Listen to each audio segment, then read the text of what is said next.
Welcome to the show. Thank you for having me. Thank you for having me. It's a pleasure being here, Sat. That's okay. And I remember when I asked you, and you replied back to me and said, "Who, me?" And I said, "Yeah, you. I want you to come on the show." And you seemed a little bit taken aback and slightly embarrassed. Even you was a bit. Of course. I was like, "What's going on?" I said, "I'm a nobody," and I was quite honored when you asked, and I was like, "Yeah, I have to go for it." Yeah, I mean, there's a reason I asked you, and I saw one of your videos of you playing the harmonium, and what was the other instrument? I can't remember. It was a keyboard. I was playing keyboard. The keyboards, right? And you did it all yourself, and you edited it all and made a video. And I thought, wow. And I thought, this is a young guy, and it just really impressed me because I love people who play instruments for a start, who are into music, and 100%. And not the general DJ or oh god, yeah. Nothing against door players and DJs, because I know a lot of them, right? And they're all great, fantastic people, right? Who do a lot for charity, so they're really nice guys, right? And, but with instruments, I used to be in a band many years ago, right? I used to be. I'm aware of it. I'm aware. I'm sorry, I tell everyone the same story, right? And, you know, I sometimes assume they don't know, so I tell them, right? But many years ago, I was in a band. I was a backing vocalist, right? Which was fairly easy thing to do, right? So you, for me anyway, I used to turn up and, you know, that's all I did. I had the mic and I had a tambourine and I was off, right? I didn't have all the pressure on me of being the lead vocalist and singing in key. But I knew from my friends who were the percussionists and keyboard players how much effort, time, practice, and pure mint they used to put into their instruments. 100%, And I used to kind of have it easy, right? And when I saw you, it was not only was you playing double up, which I found a very hard instrument because I did try and play it when I was younger, and the harmonium as well, which I could play a little bit back in the day.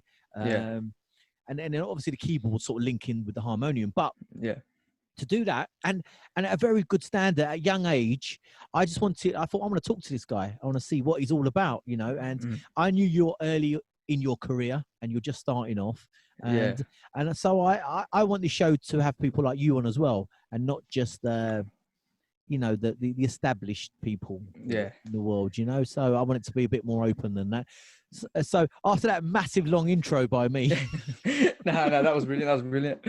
But welcome on the show. You know, I think my first question really for you is, how did you kind of start off? Is your family involved in music? And so basically, you know, when people say, "Oh, I've always done it from a young age," I've literally done it from a young age, about the age of 1 or 2, just tapping away, because music runs in the family.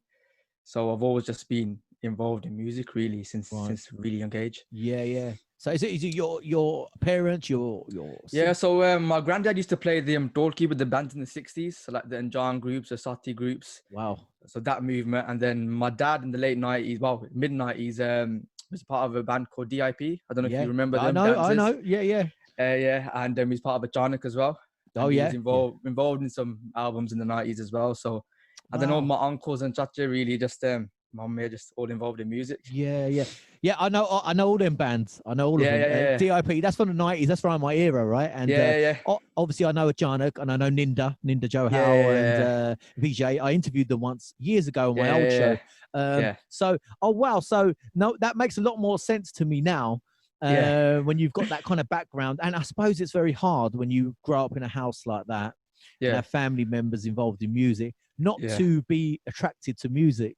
Yeah, it is. It's just wherever I went, just music, go in that room, radio's there, going, TV's there. It's just music, literally, just Yeah, music. yeah. So, what did you first start off with, instrument wise? I think it's probably the door. It's probably the door. When I'm about 3 years old, I got like a little door from India, just banging away. Like what I used to do was like when we used to have weddings, about 4 years old.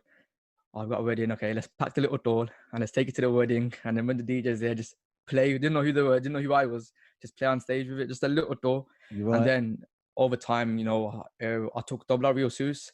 About the age of about 5, I took it really seriously and started learning classical tabla. Yeah, And then just evolved from there, really, yeah. percussion. And then that's it, really. Yeah. Yeah, I mean, you played a double up beautifully, and obviously, I've never heard you play that small doll. I'm sure you was Yeah. great as well. You was one of them kids, weren't you, at the weddings where they would put you on stage, and Yeah. all the ladies would go, "Oh, look at him, you know," Oh, and you'd look be at him. getting, Oh, Botswana Munda. Yeah, yeah, that's it. That's what it is. yeah, giving him the money. He was like a Yeah. cash Scottish making, pound notes. yeah, yeah, cash making machine. I Yeah. tell you, with the double, I have a story with double. I used to learn harmonium and singing, Yeah. with a teacher in Mm. Rochester in Kent, and he said Yeah. to me, "Do you want to learn anything else as well?" And Yeah. because I think he probably thought he's shit at harmonium singing. let's see if he could do anything else. Anyway, Yeah. he had a tabla, a set there, and I played it. I'll be honest, I couldn't get any sound out of it. Mm. I just couldn't do it. And Yeah. there's such a technique to it. And did you just pick it up straight away? Was it something natural to you? Yeah. Well, I'm quite adaptable anyway. So I Yeah. just because it's just from a young age, it just clicked. It literally just clicked and just practicing every day. Like I wasn't one of them persons that just go out and play with friends. I was at home playing the tabla. That's literally what it was. Yeah. So it's Uh, really interesting you say that, because all the people I've interviewed, people that have, been in the careers for a long time, Yeah. when they talk about when they were younger, they Yeah. always say that their friends used to go out and go to Mm. parties or whatever, right? Hang Yeah. around street corners. I don't know what you young guys do, Yeah. right? And but they would always stay at home, and Mm. they just wanted to play with their instruments. They were just sort of obsessed with their instruments. Yeah. Do you sometimes get obsessed with a certain instrument and just 100%. Even now to this day, people like ring me, "Oh, VISHAl, come out." I said, "Nah, I can't do music." And I'm always playing the keyboards, learning different scales, different chord progressions, and then badja learning like all my different tarts and everything. So it's never ending learning yeah. process. So do you have like a long-term goal of what you want to do? Do you want to be a producer? Is that your That is so. I'm a musician anyway. I'm part of a band called Acoustic. I don't know Yep. if you've seen on my page. Yeah, So I have. I play with them, and production is a goal that I want to go to and do. But yeah, that's because I'm a musician. I thought let's get the producing side of it as well. So try and get all areas. Yeah. So I mean, there's a lot of producers out there at the moment, and some fantastic ones. I think the UK is doing amazing at the moment, right? There's some Yeah, it is. absolutely amazing people come out, and it seems to be a wave in 2020 of some great producers who have not just turned up out of nowhere. I'm sure they've been working hard all them years, and suddenly it seems to be their time. But there used to be a period of producers who couldn't really play instruments, but they could buy samples. Yeah, that's the one. Yeah, and they used to get that Gideon Irani. Gideon Irani, Kang Tolki, Yeah, that in there. A bit of drums. That's Tubbsy's brothers, right? And yeah, Seatel, yeah, that's the one. Yeah, and they used to put them together, which is great, and there's some great songs as well.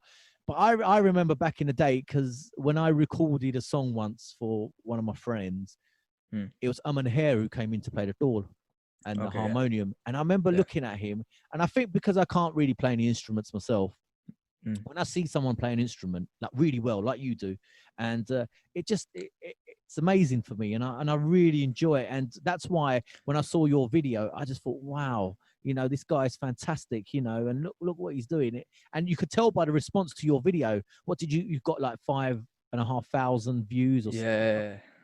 Did you think it was going to be that big? Nah, really. Why I put it out was just just to get just a little bit of my close friends, a bit of recognition. Like, yeah, VISHAl can play this, a bit of that, but I didn't expect it to go. I think across all social medias, hit about 8,000 views. Wow. Instagram, Facebook, and all the comments I was getting, was quite overwhelming. And It's really good. It's really good. Yeah, I think it's great you put yourself out there and you put that online because, look, I saw it for a start, and then I asked you to come on. You see, Yeah, and exactly. and it's also you know, for your friends to see as well while they're out and about, thinking, well, Yeah, what's he been up to? And then they go, here it is. This is what I've been doing, you know, and practicing. yeah. But it's very tight what you made, and that's why I enjoyed it, you know. And Thank there you. was another one of you just playing double on your own, and Yeah, yeah, you was just coming out with these is it rolls? They call them yeah. rolls. Dedicated roles. Yeah, Dedicated, right. yeah. And it was amazing. I thought this guy's so Thank you. good, right? And pure, some talent there. And I thought I want to get him on. I want to know how he does it and what he did. And so, I mean, for people listening and watching, because it'll be on YouTube as well, who are thinking of getting into music or learning an instrument, say, I mean, what kind of practice hours do you put in? Going back to a couple of years when I was younger, I'm like doing it properly. Every day at least 2 hours. So I'll do like an hour of just revising the balls and just getting it right in my head, with my fingers, you know, just da din din whatever, and then actually executing it onto the tabla with a click track or something like that. So, you know, every day I was doing it, and then I did have a period where I stopped, and then I got a bit shaky, but I'd say just keep going and make sure that's your focus. Don't do it half-heartedly, like, oh yeah, let's do it now and then let's do it now. Just make sure you keep at it. Yeah. Why did you stop? What happened? You know, just is like trigger events of like in that lifetime, like moving house and like school exams and stuff like that. And, you know, just getting into more the commercial scene, doing Bhangra stuff. I'd stopped doing all the classical tabla stuff. Like, you know, I just totally forgot it, but, you know, going back, getting back onto it. And then that's it really. Yeah. Yeah. I mean, you see with some of the famous producers like Shukshinda Shinda, Yeah. he knows his classical. You can tell, can't you? Yeah. You know, Yeah. 100%. Yeah. And that's his foundation. And he does the sort of pop Bhangra stuff as well. Yeah. And even think people like True School, you know, Yeah. you know, he knows his stuff. Yeah. If it 100%. comes down to, you know, if he comes down to it, if you was to ask him, he'll know. Yeah, exactly. So I think that's your foundation, and I think that's fantastic that you've gone back to it and thought, actually, I need to know this. Yeah. Because it's going to help me in the long run as well. Yeah, 100%. So do you have a favorite instrument out of all your instruments? See, that's a tough one. That's a tough, because I do, like, as I said, I was quite adaptable, so I do play quite a lot of instruments. I'd say my favorite to play live on stage, probably keyboards. Yeah. You know, I love playing keyboards live on stage, you know, because I play in college and stuff, play with like all my English friends, and then we do a lot of like rock stuff, pop stuff, and hip hop stuff. So playing keys and just, you know, it's quite. I like playing keys. Yeah. So you like a bit of rock and Yeah. So I'm just, because I do the Bhangra stuff. Away from that, in school, it's more like rock, pop, hip hop, trap, rap. So you have to just get all areas, get a bit of that, and then put together in one, basically. Yeah. So you know what? I didn't ask, how old are you, if you don't mind me I'm asking? 17 years old. I'm 17. Are you really? Honestly, yeah, 17. I'm still in college at the moment. Yeah. Oh my! You know what? I didn't know you was that young, and that's made me even happier to bring you on because, wow, 17. You know what I was doing at 17? I was down the corner shop buying a 4-pack of beer and trying to get some cigarettes. Yeah. Oh God. 17 years old. Well, so that's what I mean. This is the point I was making. So see, I do have a good eye, and when I see people that I think interesting, I want to get them on, definitely. So for 17 years old, you know, like when you're talking about school and college, I didn't mean literally it's like last year or something. Literally. Oh. Yeah, so this is literally your first interview. Yeah, this is my first interview, and that's why when you asked, I was like, what's going on? I was just, you know, caught off guard, like, why me? But honestly, I'm really happy to be here, and thank you for having me. No, that's fine. You know, I tell you the reason I did it as well. Not just you, but other people that are going to come on. I was talking to Tubbsy, and this was the show after the show. So when I stopped recording, me and him were just talking about things, how we've been. Yeah. And I go, look, I really like the interview with you about Bhangra, and he goes, and musicians mainly, because the singers seem to get the limelight. Yeah. Which is the way life is, right? And And it was annoying Tubbsy, I think, that day, right? For somebody, he had it in his mind. He's saying, we put a lot of work in, and we don't always get the recognition. And I said to him, look, I'm going to try and really help musicians and get them on. And he goes, Sat, you've got to do it. You have to do it, right? And he's kind of telling me to do it. Right? But then afterwards, I did think to myself, he's right, because you don't always get the recognition, and you work so hard as well at your craft and your art. And without you guys, the singers are nothing really. They, especially in the live scene, they need of course. They need that band, behind them. So that's one of the reasons. I didn't know you were 17 years old, which is blown my mind actually. So you got such a long career and life ahead of you, and 100%.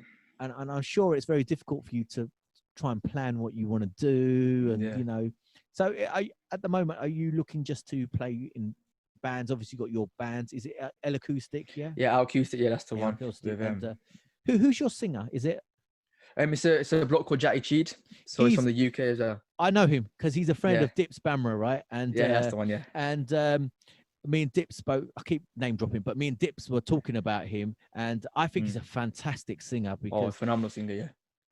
And I hate using the word underrated, but in the UK scene, I think this guy is amazing because he's got a sort of Shin DCS type ish voice, right? And but I think he's got more than that in he. And I love listening to him. And I think he did a cover of a Shin DCS song, and he's one of my favorites, by the way. And he did a cover, and I thought, well, let's see this guy. Let's see what he's going to do with this. And he's just smashed it out of the water. So, so what kind of events do you guys do? So, first of all, I want to give a massive shout out to Prem for actually approaching me for the project, and then being involved in a project with like Prem there, amazing musician, and Buta Jagpal as well. Like you can't get any better than that. No. Yeah, you can't. So we do a lot of corporate events and private events. So we do like awards and stuff, and we do weddings as well. So we do Bollywood and Bhangra. So we've just crossed over now, and we do like restaurant stuff as well. So any event really. Yeah. So you got Prem there and Buta Jagpal.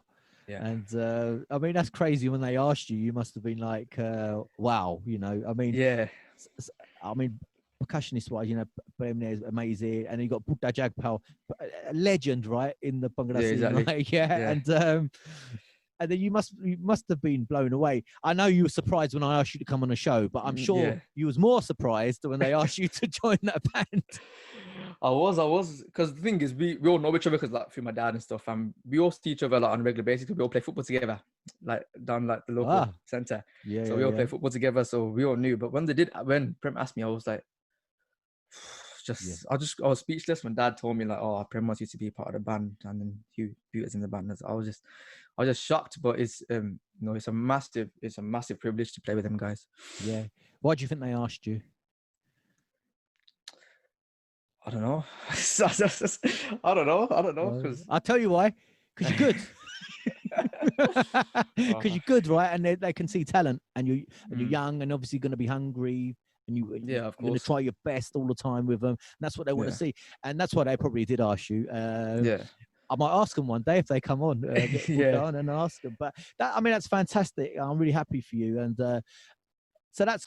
Now, obviously, once COVID-19's gone, this nonsense has gone. Hopefully, fingers crossed, it'll go at some point, and the live scene sort of comes back in a way. Is that what you're planning to do for the future for a while, and then?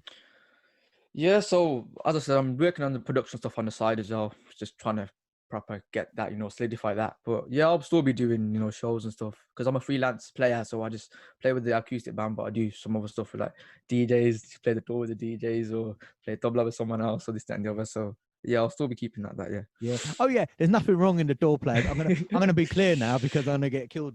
But because they're amazing at weddings. I've seen them, and you got if they've got a routine with the DJ and it's all set and it's nice and the music's tight with them, it looks fantastic. It is a fantastic experience. But if you're getting into music production, obviously you could give your mate Buta a shout and say, look, I'm 100%. Yeah. Oh, yeah. What a man to call up. Exactly. I mean, I remember when he was with the Safri Boys, and he was winning awards like the best music producer and this. He was a very young guy then as well. I think he was in his 20s as well. He was only my age when he produced Bam the Tumbi, and that's a massive album. So Wow. Big What he salute, yeah. was he 17? Was he? Yeah, he was 17 when he produced it, I think, yeah. Something like that, yeah. God, that's unbelievable, isn't it? Yeah, Sometimes, it is. It's mad, I think, yeah. yeah, it's magic, and I can't believe how old I am just thinking about how many years ago that was. Oh, Do you would you like to work with certain singers yourself, or would you go down that route of getting songs from India and mm, or how would you like to produce a song if in the ideal world money's no object and yeah. In an ideal world, I'll, try and get a good singer. Like, if they're known or not known, that doesn't really matter. It's about the voice at the end of the day, and if it suits the song. And then, if you have a banging song, any genre, to be honest, any genre, and just put it out and just push it, and just the main purpose is for the listeners to enjoy. So if yeah. they can enjoy to it and relate to it, then I'm happy. That's Yeah, what it is. yeah, yeah, yeah. So, would you look to try and get signed by someone, or are you going to be one of these? Because you're 17, you're young. It's a different Mm, world from back in my day, where mm, the whole aim back in the day was to get a band together and to get yeah, signed. And it used to be yeah, like Multitone, Movie Box, Kiss yeah, Records, and we eventually went with yeah, Kiss Records and yeah. Oriental Star was the other one, wasn't it? Natural. So Natural. that was the aim. Yeah, you had to get Yeah, onto one of these only six or so you had to choose from and or yeah. try and get on. But these days it's different, right? You can do it. You kind of do it yourself. Yeah, these days, just do it yourself back on YouTube or back on Spotify and just get the views, and that's it. You don't really need no one else. And that's good, but it's bad at the same time. Yeah. What bit's bad you think in that? I think creativity, if you just stay in your room all day and you don't bounce ideas off, like, because now there's not that many bands. If you're not bouncing like ideas off different band members or going out and actually experience things, in, you're just stuck in that one mindset in your room. So that's Mm, probably the gig Dandelion. That's where that comes from, because everyone's using it. There's no yeah. actual music being played. Like, if you're going back to like the 90s, different bands had different sounds, Yeah. but now it's just the same old. So yeah, Yeah. No, I agree with you 100%. And that's, I think, what made the difference back in the day in the 90s, because it was a yeah, band thing, a band collaboration, and yeah, 100%. everyone would have an input. You'd have the few members who were the more musically inclined, sort of Yeah, taking charge, but yeah, everyone of will sort course. of say, put that in there, put a couple of hoys in there, and Yeah, yeah, that's how it used to be, right? And put the doll in there, or so like people like Pradesi had such a mm, unique sound, remember, and Janak was so different from Pradesi. yeah, This was so different from Apna Sangeet, and yeah, of Sahotas were course. just, you know, Yeah, amazing, weren't they? Right, and yeah, so we got to a point where a lot of sounds it can sound a bit samey, yeah, but I think if you're unique enough, I mean, there's a lot of producer like Manny Sandhu. He's yeah, kind of on his own, right? But he's got yeah, he can do it somehow, right? And yeah, so it's great to work with people, but at the moment it seems to be like you can be on your own in your yeah, room and just produce music.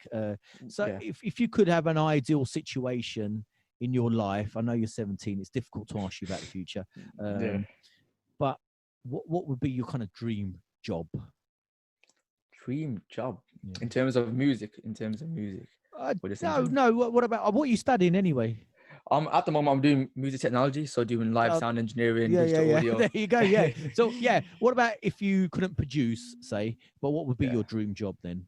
So I always loved like sociology and criminology. So get into that field. Yeah, yeah, yeah. But Do you music is probably do you like true crime?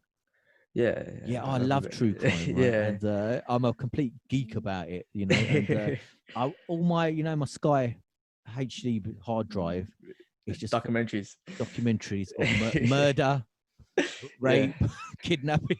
Yeah, everything. Yeah. There's everything on there. So criminology interests you, does it? Yeah, 100%. Yeah. Yeah, why people do why they do, and Yeah, well, why they do it, and then how society reacts to it, and this, that, and the other. It's interesting. It's very interesting. yeah, yeah, yeah. I kind of like that. I see there's certain crimes that change society and Yeah, people's of course. perception about things. But yeah, Yeah. I'm going to go off in a tangent about crime. I could talk about it all day. Yeah. But if musically, what about in the music industry? What if you could have a job? If you could get full time, it's very difficult to be full time Yeah. musician Yeah. to make enough money. Mm. But what would be your ideal sort of situation? So if producing does go successful, then I'd be happy to be like a music producer and make songs for people. But I don't mind touring the world as a musician, full time, and experiencing different how things are in different parts of the world. But probably a producer will be like the main goal. Main job. Yeah. And I know, because I've done it. Anyone listening or watching this who's never been in a band or anything like that, won't know the fun that you have going in a van to a gig. Yeah.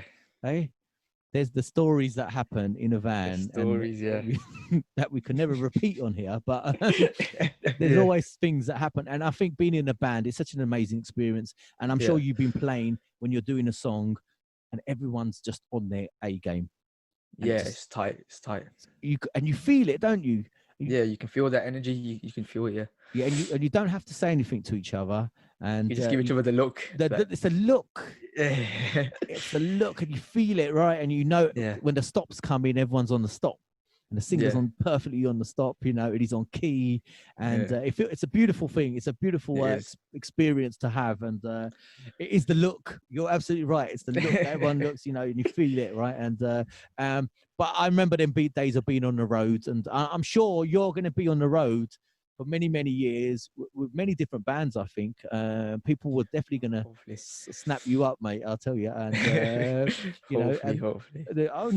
If you carry on the way you're doing and you're practicing, and it seems like if you're doing music production at college as well, I'm sure it's always going to be around. You know, music's going to be in your life, and your family. You know, you said they were involved in music. Are they happy for you to be doing all this? And 100%. You know, my parents have always supported me, and all my family really, because they have been really supportive, and they're happy. They're happy, 100%. Yeah, good.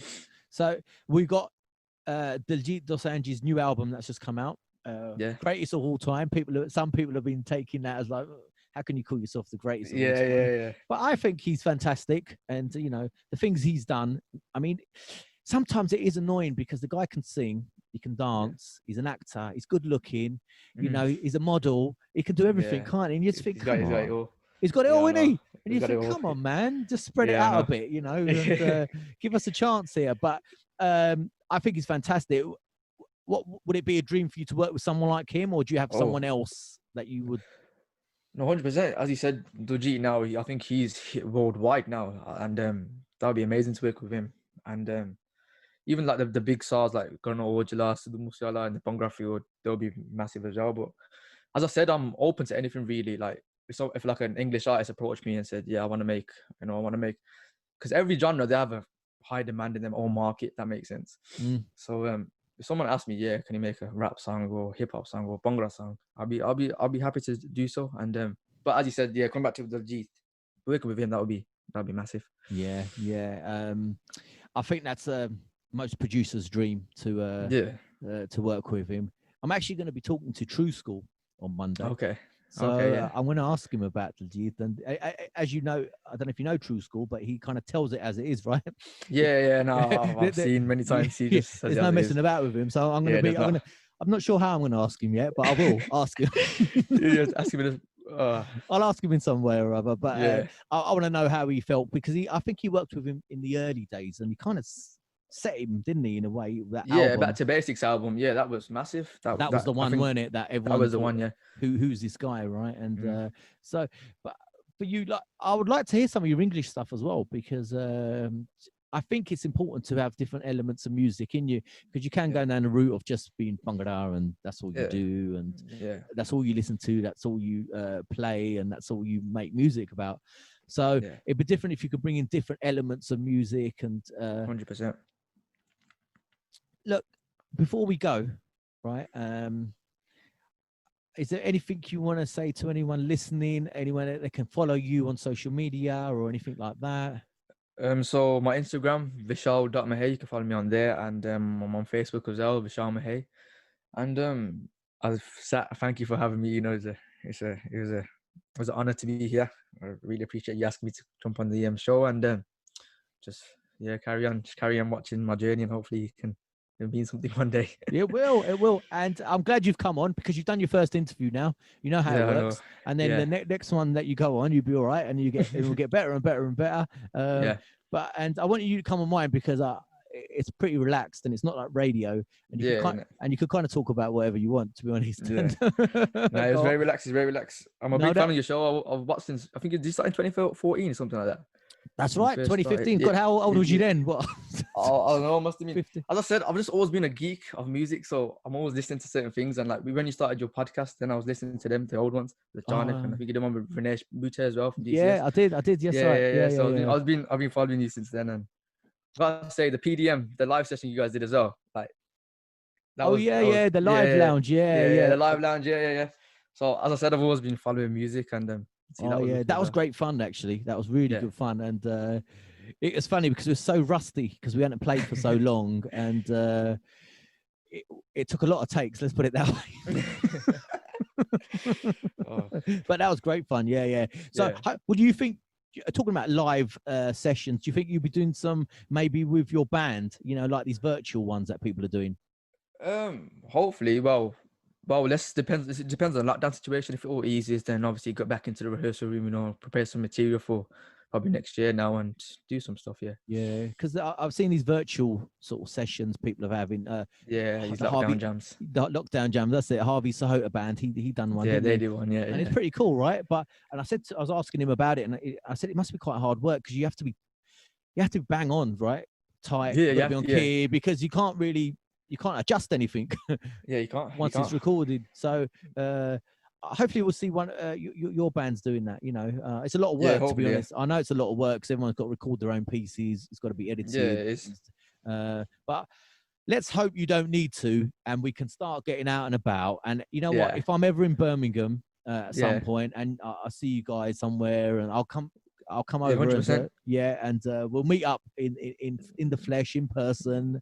Yeah. And maybe we could shake hands even. Who knows? If you can in them days, we'll have to do the elbow. Maybe you can't do the elbows now. But look, Vish, thank you for coming on, and I wish you all the best of success. I'm sure you're going to do great. You just carry on doing what you're doing, and I was so impressed, obviously, with that live video that you made. That I wanted to get you on, and I have now. I hope people enjoy it. I hope people follow you and support you, and I'm looking forward to having you back on. Maybe in a few years when you're 18.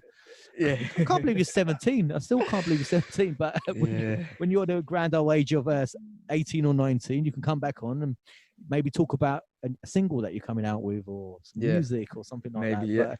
But keep in touch, and I wish you all the best. Cheers. Thank you for having me, Zach. Thank you. See you soon, mate.